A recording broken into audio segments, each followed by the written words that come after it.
do you think it goes along with it? What can the church do?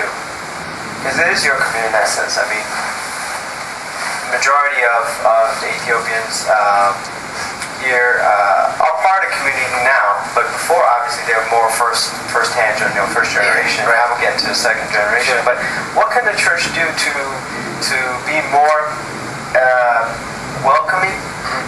Obviously, what kept you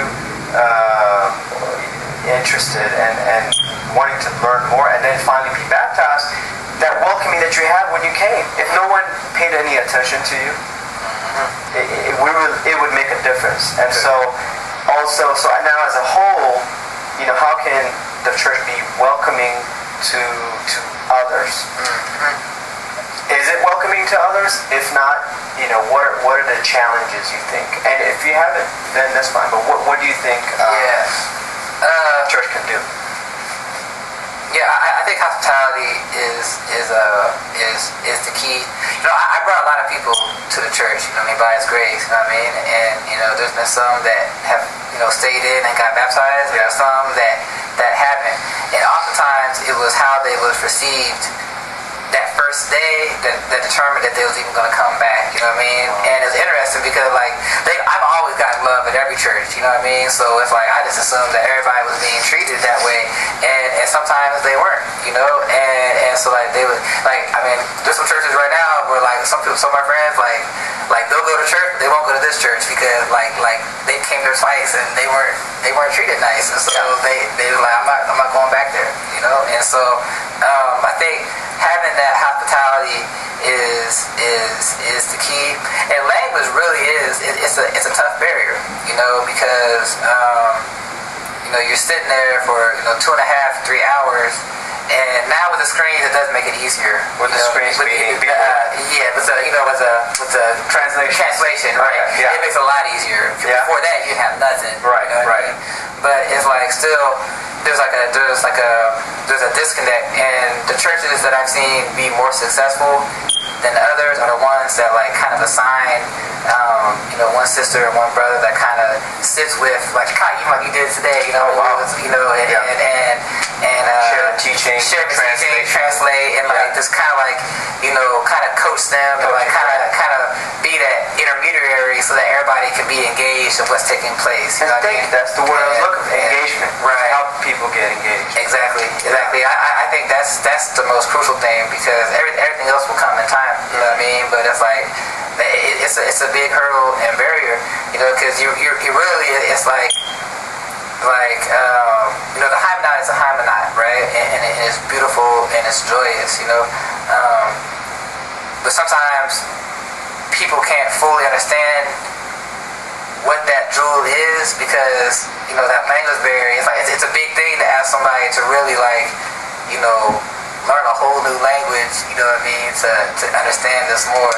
And I think there's been a lot of efforts lately to translate stuff into English. I know there's people working on some books right now, even to translate more teachings into English. I know some churches even do Kadasi and have an intermix between English and Amharic, and for some they like that. I'm a little bit more old school. I like Kadasi just being Kadasi, but I know a lot of people that they came in with it being English and Amharic, and they like it better that way, and I get their point, and yeah, exactly, So there's definitely a struggle, and I think that the main thing is that it's not just saying hello and welcome, but it's a follow-up, just to making sure that someone is noticing you there, and also helping you along the way, and recognizing that. Right. It's a big challenge for all of us. Right. You just reminded me of something. So I was in the church for a couple years, and I wasn't as active. I would come up and just basically go to church and go home, right? And it wasn't until I started getting more into the Mesmer Kiffill that everything started to change, because like I would be with some of my friends that were even spiritual, but it was like, you know, I would come to the house and we would just talking about whatever, which, you know, nothing necessarily wrong with that, but it just wasn't what I was hungry for.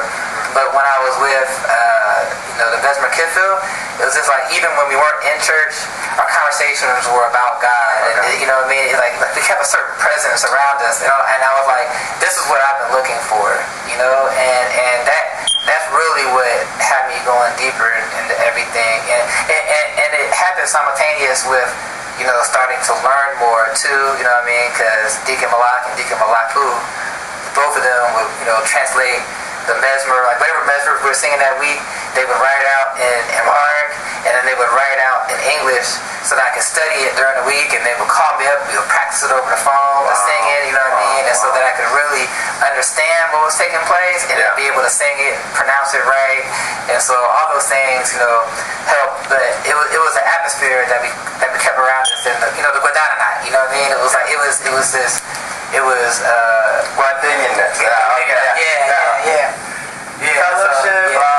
right. That's what really kept me, you know, had me going deeper into everything.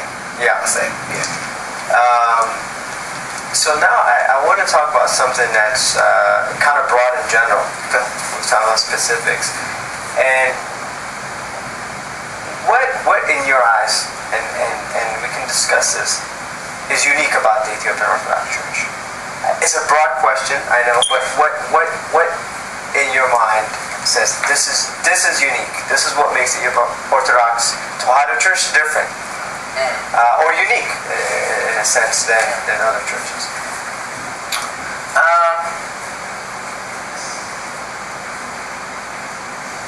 I think you have to start with lineage, right? How when, you know, Solomon sought out the Queen of Sheba, and then, you know, the Queen of Sheba recognized the wisdom of Solomon and became a proselyte, you know, that Ethiopia became a worshiper of the God of Abraham, Isaac, and Jacob, right? So in the dispensation of the Old Testament, you know, they were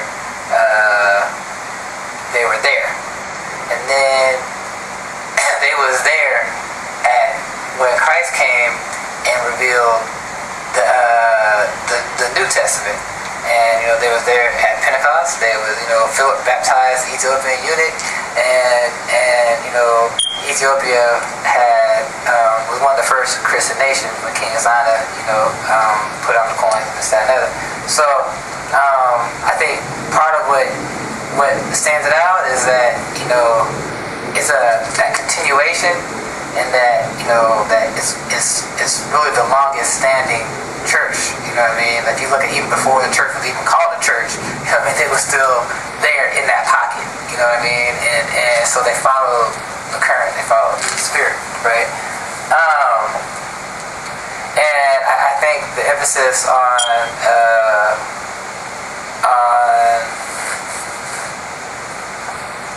discipleship and on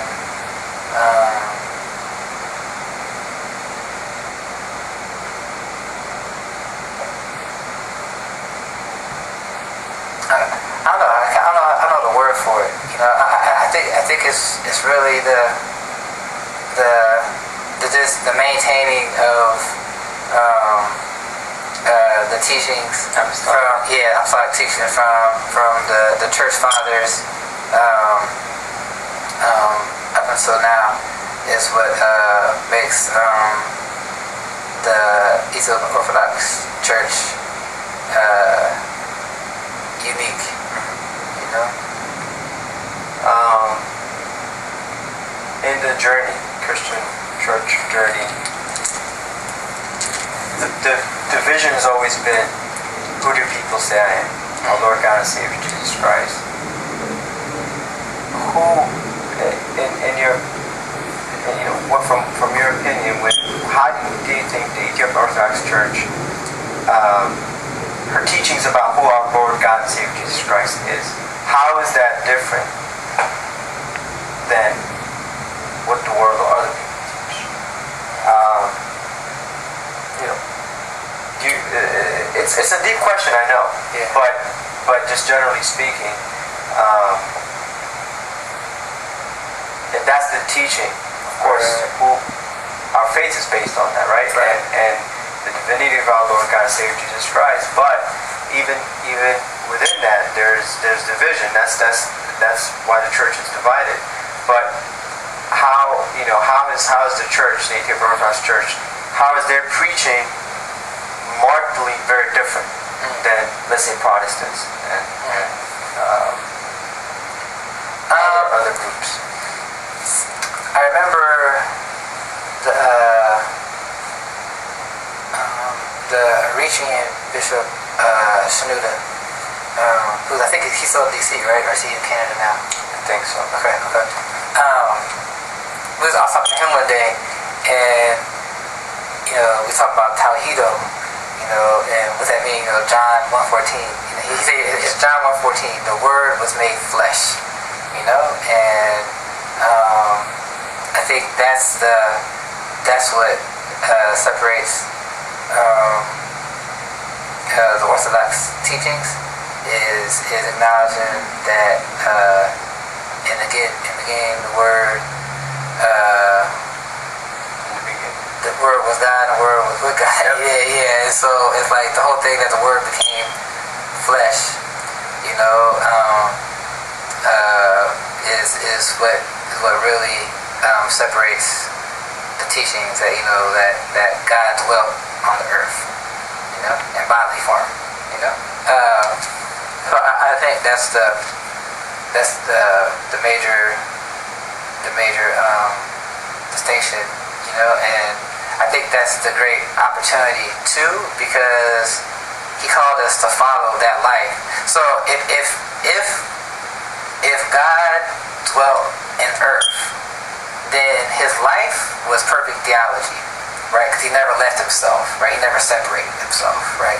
And so, the reason why discipleship is so powerful, because as we follow that life is the theology or knowledge of God, right? Theology means to know God, right? So it's like it's knowing that the Word was made flesh that gives us more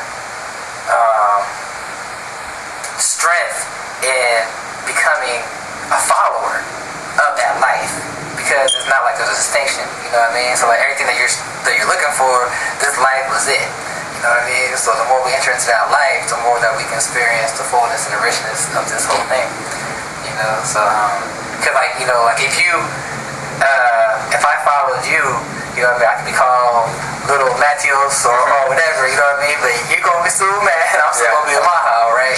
But the glory is that when we follow that life, that life is transformed inside of our heart, that like through Memphis Kados, that we can truly be one, with that, and be that living sacrifice, holy and blameless unto the Lord, which is our reasonable service, right? So